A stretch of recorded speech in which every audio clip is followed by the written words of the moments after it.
마가복음 4장 1절에서 9절 말씀. 예수께서 다시 바닷가에서 가르치시니 큰 무리가 모여들거늘 예수께서 바다에 떠있는 배에 올라 앉으시고 온 무리는 바닷가 육지에 있더라.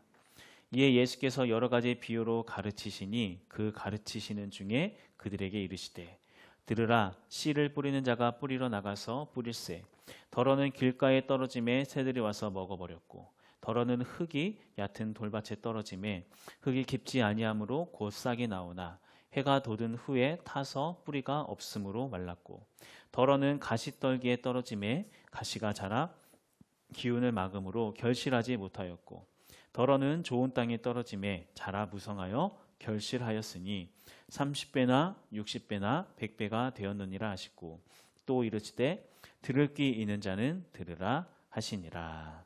아멘. 이제 오늘 마가복음 강의 13번째 시간, 바다 위에 앉으신 예수님, 바다 위에 앉으신 예수님이라는 제목으로 하나님 말씀 함께 나누도록 하겠습니다.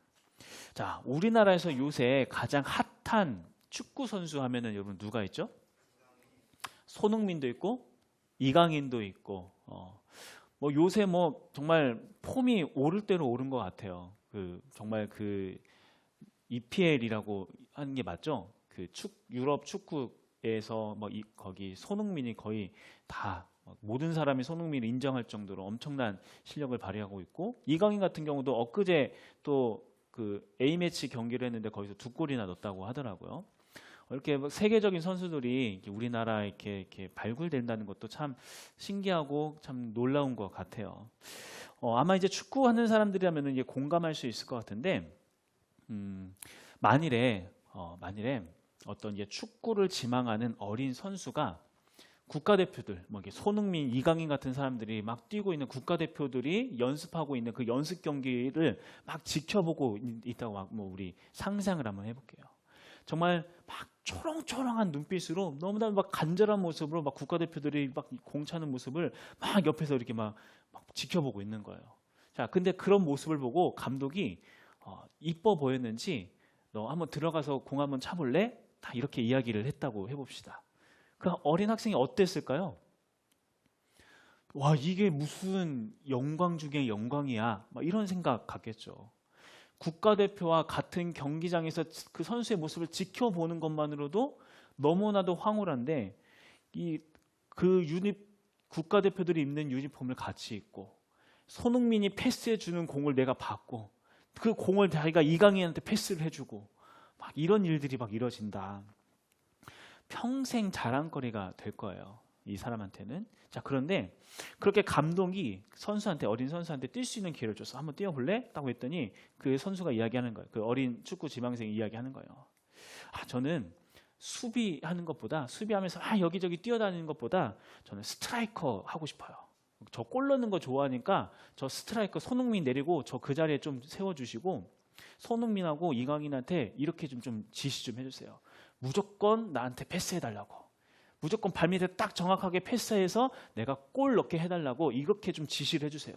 만일에 감독님이 이렇게 안 해주면 저 안 합니다. 이렇게 얘기를 했다고 생각해 봅시다. 어떨까요? 어이가 없죠. 그냥 그 자리에 그냥 서 있는 것만으로도 이것을 영광스럽게 생각하고, 그래서 정말 온 힘을 다해 뛰어다니는 게 당연한 이치인데 주제도 모르고 그렇게 배짱을 부리는 행동을 하고 말을 한다고 하면은 그냥 바로 야, 너 저리 가, 너 빠져, 이렇게 이야기를 할 거예요.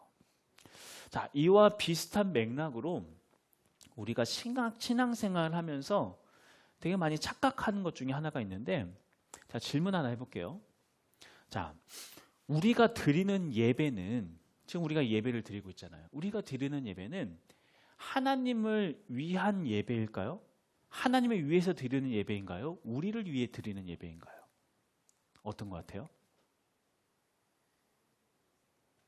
자, 한번 손 들어볼까요? 우리가 드리는 예배는 하나님을 위해 드리는 예배다. 손. 자, 우리가 드리는 예배는 나를 위해서 드리는 예배다. 손. 잘 모르겠으니까 묻지 마라. 답을 얘기하라. 손. 자, 우리가 많은 경우에 우리가 하나님을 위해 예배를 드린다고 생각을 해요. 그런데 여러분 한번 생각해 봅시다. 하나님께서 정말 우리의 예배가 필요할까요? 하나님은 그 자체로 완벽하신 분이에요. 더 이상 뭔가를 더하지 않아도 그 자체로 온전하신 분이라고요. 그리고 이미 하나님 주변에는 수만 수천의 천사들이 하나님을 찬양하고 예배하고 쉬지 않고 하나님을 예배하고 있고, 온 천지 만물, 하나님께서 창조하신 모든 창조 만물들도 하나님을 다 그 각자의 방식대로 하나님을 다 찬양하고 예배하고 있어요. 그 말은 결국 우리가 예배 드리지 않아도 하나님께서는 아쉬울 게 전혀 없다라고 하는 거예요. 그러면은 그럼 나 예배 안 드려도 되겠네? 뭐 이런 이야기를 하는 걸까요? 그렇다면은 우리가 왜 예배를 드려야 하는가? 하나님께서는 그럼에도 불구하고 자꾸 우리에게 예배하라고 이야기하잖아요. 왜 예배 드리라고 이야기하는 걸까요? 우리가 드리는 예배는 우리 자신을 위해서 드리는 거예요. 죄로 인하여서 죽을 수밖에 없는, 하나님과의 관계가 끊어져서 이제는 죽는 것 말고는 어떤 다른 방법이 없는 그런 인생 가운데 하나님께서 다시 연결점을, 그 죄의 문을 다시 여시고 끊어졌던 관계를 회복하셔서 그 관계로 나와서 나에게 나와서 다시 내 말을 듣고 나의 생명력을 얻어서 그 생명으로 살아가라 라고 하기 위해서, 그렇게 우리에게 생명을 주시기 위해서 허락하신 게 바로 예배라고 한다라고 하는 거예요. 예배는 우리를 위해서 있는 거라고 하는 거. 자, 그런데 우리는 어떤 때 우리의 주제도 그냥 모른 채, 그러한 어떠한 상황도 모른 채, 나 힘들면 안 합니다. 하나님 나 힘들게 하면 하나님 예배 안 드릴 거예요. 나 위주로 패스 안 해주면 나 축구 안 합니다. 나 스트라이크 안 하면 안 합니다. 이런 태도로 마치 하나님 앞에 선심 쓰듯이 예배 드리고, 하나님 위해 내가 좀 해드리는 것처럼 애써 내가 신앙생활 해드리는 식으로 하는 그런 태도로 우리가 신앙생활을 할 때가 많이 있다라고 하는 거예요. 그러면서 내가 이렇게 예배 드려줬으니까 하나님 나 이거 이렇게 해주세요. 내가 이렇게 교회 나와줬으니까 하나님 내 소원 들어주셔야죠. 내가 이렇게 헌신 봉사했으니까 무조건 잘 되게 해주셔야 하는 거 주님 아시죠? 아니면 나 안 합니다. 앞으로 진짜 안 할 거예요. 이런 마음을 품을 때가 있어요, 없어요? 우리 포도원 교회 성도님들은 당연히 그런 일이 없죠. 네. 그런데 생각보다 정말 많은 그리스도인들이 내가 하나님을 위해서 뭔가를 베푸는 그런 모양으로 선심써서 뭔가 해주는 그런 마음으로 자기가 갑의 위치에 올라서서 하나님을 섬기려고 할 때가 많이 있다라고 하는 거예요. 그러면서 자꾸 조건을 걸어요. 내가 이렇게 했으니 이렇게 해주세요. 내가 이렇게 했으니 이렇게 해주세요. 내가 하나님 믿었으니 나 힘들게 뛰면 안 되는 거잖아요. 하나님께서 정확하게 나한테 패스해 주셔야 하는 거잖아요. 내가 골 넣게 해주셔야 하는 거잖아요. 아니면 나 안 합니다. 마치 손흥민과 이강인 같은 세계적인 선수와 함께 뛰는 그 경기에서 내가 뛰어줄 테니 저 자리, 스트라이커 자리 나 주세요. 나 위주로 경기 돌아가게 해주세요. 이렇게 이야기하는 것보다 더 분수를 모르는 행동이 바로 그러한 하나님 앞에 그런 식으로 나가는 그런 태도라고 하는 거예요. 우리는 우리가 믿고 섬기는 이 하나님이 얼마나 크신 분인지, 얼마나 대단하신 분인지, 얼마나 영광스러우신 분인지 우리가 그 사실을 잊어서는 안 된다라고 하는 거죠. 이제 오늘 우리가 보게 될 이 말씀을 보면은 어쩌면은 그러한 착각 속에 살아가고 있는 자들을 향하여서 예수님께서 왕의 자리에 오르셔서 우리에게 믿음을 요청하는 것이 아니라 나 좀 믿어줄래? 라고 요청하는 게 아니라 선포하시고 선택하라 아주 엄중하게 말씀하고 계시는 그런 예수님의 모습을 우리가 보게 됩니다. 이제 말씀을 좀 살펴보면 마가복음 4장 1절 말씀 우리 한번 읽어볼게요. 4장 1절 읽어봅시다. 자, 시작.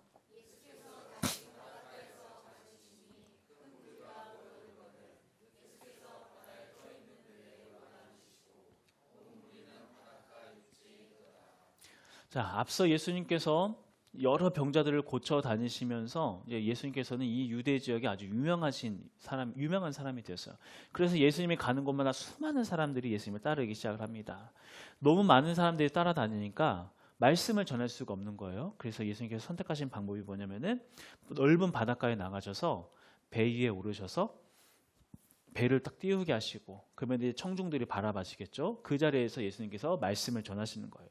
자, 그런데 우리가 여기 1절 말씀에서 주목해야 할 표현이 한 가지 있는데 1절 좀 중간 정도에 보면은 예수님께서 배 위에 올라 앉으시는 모습을 할 때 이렇게 표현을 했어요. 바다에 떠 있는 배에 올라 앉으시고, 보이시나요? 바다에 떠 있는 배에 올라 앉으시고, 이렇게 이야기하고 있죠.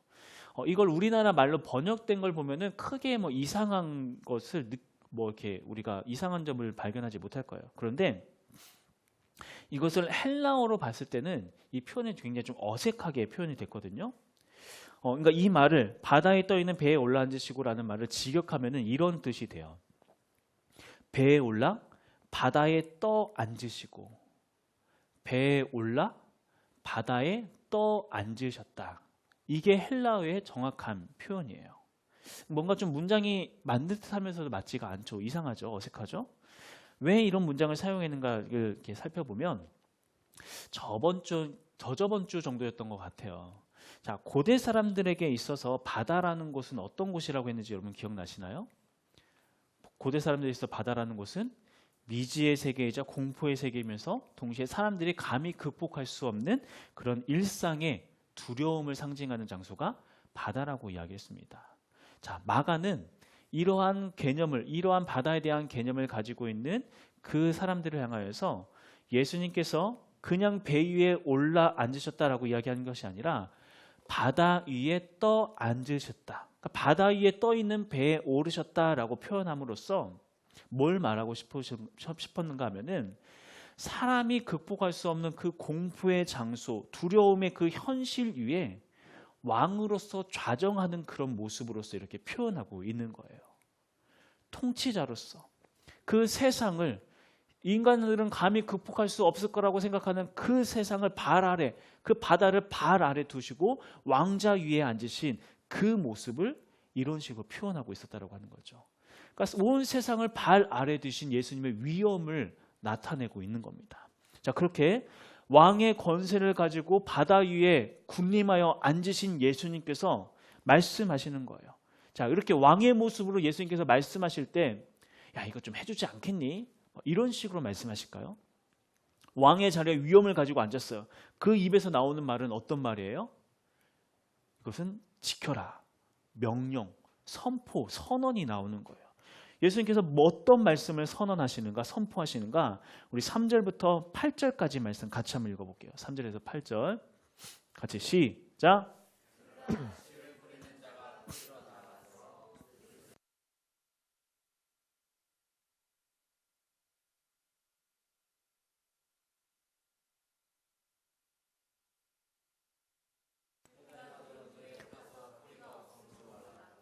덜어는 가시떨기에 떨어짐에 가시가 자라 기운을 막음으로 결실하지 못하였고, 덜어는 좋은 땅에 떨어짐에 자라 무성하여 결실하였으니 30배나 60배나 100배가 되었느니라 하시고.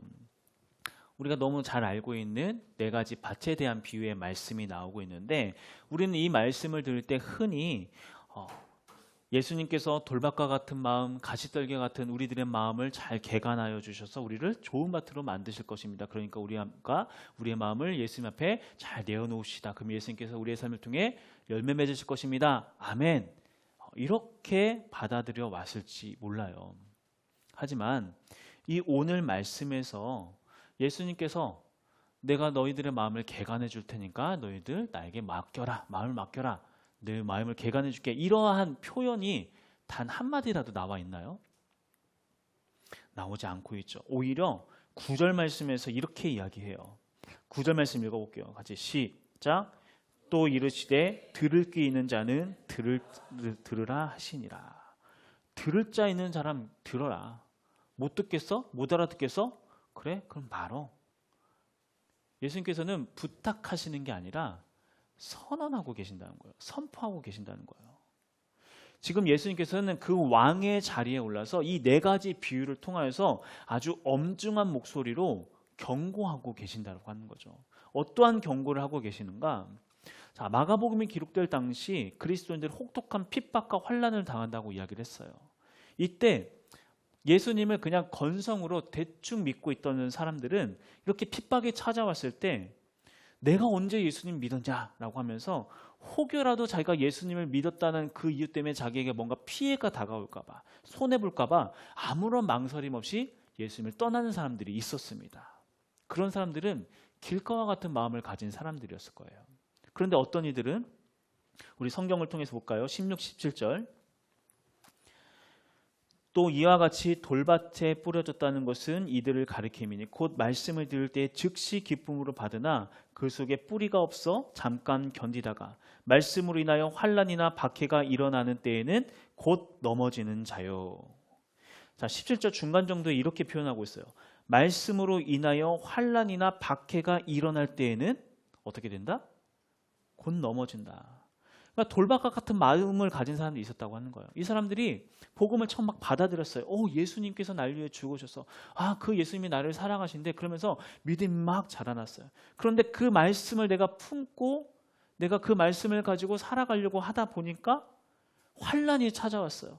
박해와 어떠한 그러한 것들이 막 찾아왔어요. 그러니까 그러한 박해를 즉시 견디지 못하고 어떻게 했어요? 박해를 핑계 삼아서, 환난을 핑계 삼아서 믿음을 그냥 포기해버린 사람들이 그 당시에 있었다고 하는 거예요. 그 교회 공동체 안에. 또 어떤 이들은 18절 19절 또 어떤 이는 가시떨기에 뿌려진 자니 이들은 말씀은 듣기는 하되 말씀을 듣기는 했어요.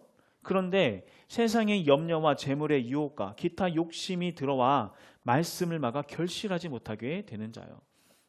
말씀을 들었어요. 좋은 말씀.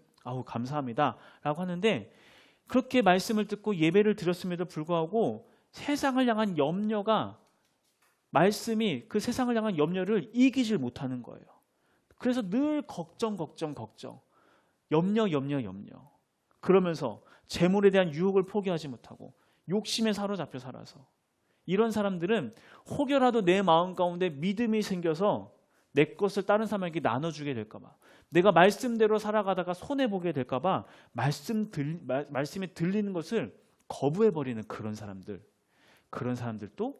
교회 공동체 안에 있었다라고 하는 거예요. 그 당시에. 그런데 어떤 이들은 20절 말씀 같이 한번 읽어봅시다. 20절 시작.